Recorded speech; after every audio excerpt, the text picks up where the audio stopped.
दोस्तों, ये बात सच है कि अगर एक देशभक्त के अंदर से उसके प्राण निकाल दिए जाएं, तब भी उसके अंदर की देशभक्ति जाती नहीं। शायद कुछ लोग इस बात पर यकीन न करें, लेकिन आज के इस वीडियो में हम आपको इस बात का यकीन करा देंगे।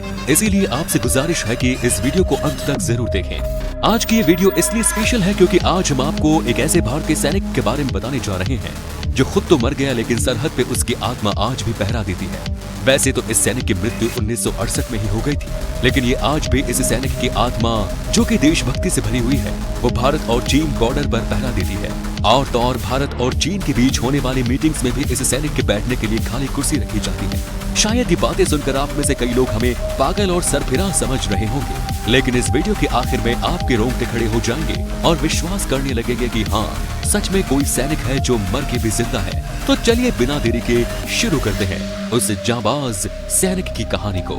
दोस्तों, भारत और चीन के बॉर्डर काफी ऊंचाई पे मौजूद हैं। जहां एक तरफ भारतीय सैनिकों को चीनी सैनिक से खतरा होता है, वहीं दूसरी तरफ हमारे सैनिकों को खून जमा देने वाली ठंड में भी सरहद पर खड़ा रहना पड़ता है। वैसे तो चीनी सैनिक अपनी चतुराई खूब दिखाते हैं, लेकिन हमारे इन जाबाज सैनिकों के आगे उनकी हर कोशिश नाकाम हो जाती है, क्योंकि हमारे सैनिक सरहद पर हर जंग के लिए तैयार रहते हैं। कितनी भी मुश्किल क्यों न आ जाए, भारतीय सैनिकों का कोई बाल भी बांका नहीं कर सकता, क्योंकि भाइयों, इनके साथ एक ऐसा सैनिक भी तैनात रहता है जो न तो इन सैनिकों को दिखता है और न तो दुश्मन देश को।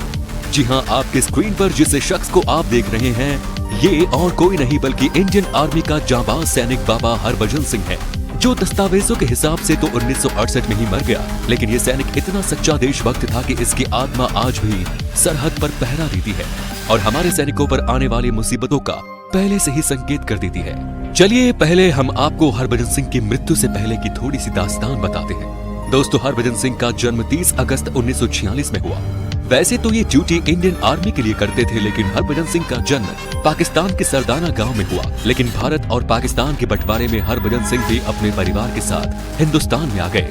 अब हमारे इंडियन आर्मी रिकॉर्ड के मुताबिक हरभजन सिंह 9 फरवरी 1966 को भारतीय सेना की पंजाब रेजिमेंट के 24वें बटालियन के रूप में नियुक्त किए गए और कुछ समय के बाद 1968 में इंडिया चाइना बॉर्डर नाथुला पास पर इनकी तैनाती की गई, जो कि ईस्ट सिक्किम में मौजूद है। आपकी जानकारी के लिए बता दें कि इस जगह पर खून जमा देने वाली ठंड और भारी बर्फ गिरती है, लेकिन इसके बावजूद भी भारत माता के वीर पुत्र सरहद पर हर संकट का सामना करने के लिए तैयार रहते हैं। अब दोस्तों, शायद ये बात आपको भी पता होगी कि उस समय पर भारी वजनी सामान को लाने ले जाने के लिए घोड़ों को इस्तेमाल किया जाता था। हरभजन सिंह घोड़े पे सामान लाद के अपनी पोस्ट पे जा रहे होते हैं, लेकिन भारी बर्फबारी की वजह से उनका पैर फिसल जाता है और वो नीचे नदी में गिर जाते हैं और किसी को पता भी नहीं लगता। लेकिन जब बाकी सैनिकों को इनके बारे में पता चलता है तो सभी लोग इनकी छानबीन करते हैं, पर कई कोशिशों के बाद भी बाकी सैनिकों को हरभजन सिंह की कोई खबर नहीं मिलती। अब आप सुनकर चौंक जाएंगे कि 2 दिन बीत जाने के बाद हरभजन सिंह की सैनिकों की टोली में से एक जवान के सपने में हरभजन सिंह आते हैं और बताते हैं कि उनका शव कहाँ पड़ा है। अब कुछ सैनिक उसी जगह पर जाते हैं जिस जगह के बारे में सपने में आया था। अब दोस्तों, जैसे ही उस जगह पर सैनिक पहुंचते हैं तो उन्हें हरभजन सिंह समेत उनकी राइफल भी मिलती है। सेना को उनका शव मिलने के बाद वो उनकी शव यात्रा धूमधाम से निकालते हैं, क्योंकि दोस्तों, भले ही किसी जवान की मृत्यु हो गई हो, लेकिन अपने जिंदा रहने तक एक जवान अपने देश की रक्षा और देश के लोगों के लिए अपने परिवार समेत कई चीजों का बलिदान कर देता है। अब दोस्तों, कुछ दिन बीत जाने के बाद नाथुला पास बॉर्डर पर मौजूद एक जवान के सपने में हरभजन सिंह आते हैं और उनकी समाधि की स्थापना की इच्छा जाहिर करते हैं, जिसके बाद हरभजन सिंह की वीरता और शौर्यता का सम्मान करते हुए 1982 में नाथुला पास पर समाधि निर्मित कर दी जाती है, जिसे लोग अब बाबा हरभजन सिंह मंदिर के नाम से जानते हैं। इसके अलावा दोस्तों, एक के बाद एक जवानों के सपने में बाबा हरभजन सिंह आते हैं और उनसे कहते हैं कि भले ही उन्होंने अपना शरीर छोड़ दिया, लेकिन उनकी आत्मा हमेशा ऑन ड्यूटी रहती है। जब इन जवानों के सपने में हरभजन सिंह आते तो सैनिकों के सपने वाली बातों पर कोई भी व्यक्ति यकीन नहीं करता था। यहाँ तक कि सेना के प्रमुख भी इन सपनों को सिर्फ एक वहम समझते रहे। लेकिन कुछ दिनों के बाद सैनिकों के साथ हुई कुछ ऐसी घटना जिसके बाद हर कोई बाबा के ऊपर विश्वास करने लगा। दरअसल एक बार 2 सैनिक अपनी पोस्ट पर तैनात थे, लेकिन कम कपाती ठंड की वजह से उनकी आंख लग गई, जिसके बाद उन 2 सैनिकों में से एक जवान को कोई थप्पड़ मारता है, जिसके बाद ये सैनिक होश में आकर अपनी ड्यूटी करने लगते हैं। इसके अलावा जब किसी जवान से कोई गलती होने वाली थी तो भी बाबा हरभजन सिंह सपने में आकर उसकी गलती बताकर उसको चेता।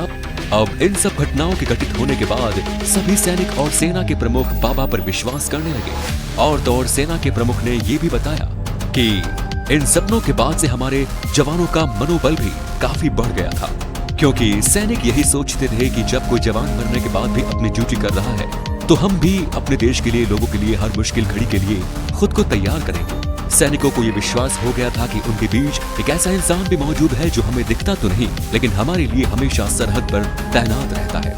शायद आप सुनकर चौंक जाएंगे कि बाबा की वीरता की कहानी न केवल भारतीय जवानों की जुबान पर है, बल्कि चीनी सैनिक भी उनसे जुड़ी कहानी बताते हैं। दरअसल एक बार चीनी सेना के प्रमुख ने भारतीय सेना के अधिकारी से इस बात की शिकायत की कि कोई भारतीय सैनिक हमारे इलाके में घोड़े से सवार होकर छानबीन करता रहता है। अब इस बात का पता लगाने के लिए अधिकारी ने कुछ जवानों को इस घटना का पता लगाने के आदेश दिए।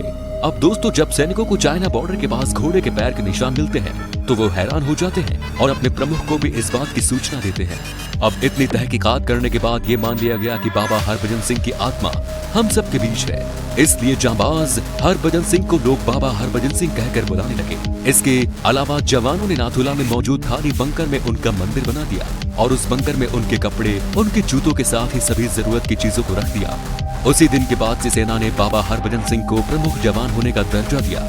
जो भी आदेश या नियम जवानों पे लागू होते थे वो उन पर भी होते थे, यहाँ तक कि बाबा की सैलरी और नाश्ते से लेकर उनका रात का खाना तक उनके लिए परोसा जाने लगा। इंडियन आर्मी ने बाबा हरभजन सिंह के बंकर का जिम्मा अपने ऊपर लिया और आप सुनकर हैरान हो जाएंगे कि जब भी रात का समय होता था बाबा के बंकर का दरवाजा बंद कर दिया जाता था, क्योंकि ये उनकी ड्यूटी का समय होता था। और आपको बता दें कि कई बार ऐसा भी हुआ है जब सुबह के दौरान सैनिकों को उनके जूतों में मिट्टी और बिस्तर बिखरा हुआ दिखता था।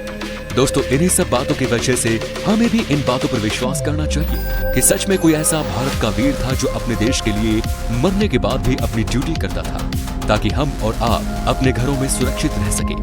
आपको ये तो पता ही होगा कि देश के जवानों को हर साल छुट्टी भी दी जाती है। ठीक इसी तरह बाबा हरभजन सिंह को भी इंडियन आर्मी छुट्टी पर उन्हें उनके घर भेजती थी। दरअसल बाबा के सब सामान सहित 3 जवानों को ट्रेन द्वारा उनके गांव कपूरथला भेजा जाता था। जी हाँ, बाबा के नाम की न सिर्फ सीट बुक होती थी, बल्कि जब तक बाबा का स्टेशन नहीं आ जाता था उनकी सीट खाली ही रहती थी। 2 महीनों की छुट्टी पूरी होने के बाद 2 जवान फौजी जीप से उनके घर तक उनको लेने जाते। दोस्तों, बाबा हरभजन सिंह को छुट्टी देने के बाद सेना के सभी जवान सिक्किम वैली पर चौकन्ना रहा करते थे, क्योंकि उन्हें ये पता था कि इस समय बाबा छुट्टी पर हैं, इसलिए किसी भी तरह की चेतावनी बाबा नहीं दे पाएंगे। लेकिन दोस्तों, बाबा का सिक्किम से जाना और वापस आना एक धार्मिक आयोजन का रूप लेता जा रहा था, जिसमें बड़ी संख्या में जनता इकट्ठी होती थी। वैसे ये बात जाहिर है कि बाबा हरभजन सिंह की इस वीरता के बाद जब वो गांव जाते होंगे तब अनेकों लोग उनके घर में जाते होंगे। पर दोस्तों, हमारे देश सहित दुनिया की हर कानून की किताब में इस तरह के अंधविश्वास की कोई जगह नहीं। इसलिए देश के कुछ बड़े लोग बाबा को छुट्टी दिए जाने पर नाराज होने लगे, जिस वजह से उन लोगों ने अदालत का दरवाजा खटखटाया और बाबा की छुट्टी पर रोक लगवा दी। और उस दिन के बाद से ही बाबा हरभजन सिंह साल के 12 महीने वहीं रहने लगे। अब दोस्तों, ये बात भी आपको पता होगा कि जवानों की क्षमता के अनुसार ही उनकी ड्यूटी का समय तय किया जाता है। आसान भाषा में कहूँ तो इनको रिटायर कर दिया जाता है। ठीक उसी तरह पूरे सम्मान के साथ उन्हें 2016 में रिटायर कर दिया गया। लेकिन बाबा का मंदिर और बंकर आज भी वहाँ मौजूद है और आप चाहे तो बाबा के मंदिर के दर्शन भी कर सकते हैं। लेकिन आपकी जानकारी के लिए ये बता दें कि बाबा हरभजन सिंह का मंदिर समुद्र तल से 13,500 फीट की ऊंचाई पर स्थित है, जहाँ पर ऑक्सीजन लेवल काफी कम होने की वजह से लोगों को सांस लेने में दिक्कत होती है। तो दोस्तों, बाबा के बारे में बस इतना ही। अगर आप इनके ऊपर बनी मूवी को देखना चाहते हैं तो आप YouTube पर प्लस माइनस नाम की शॉर्ट फिल्म देख सकते हैं, जिसे बीबी की वाइन्स नाम की YouTube चैनल पर अपलोड किया गया है। अगर आपके अंदर भी बाबा हरभजन सिंह की तरह सच्ची देशभक्ति है तो इस वीडियो को लाइक कीजिए और वीडियो को अपने दोस्तों के साथ भी शेयर कीजिए, ताकि उन्हें भी भारत मां के इस वीर सपूत के बारे में पता चल सके।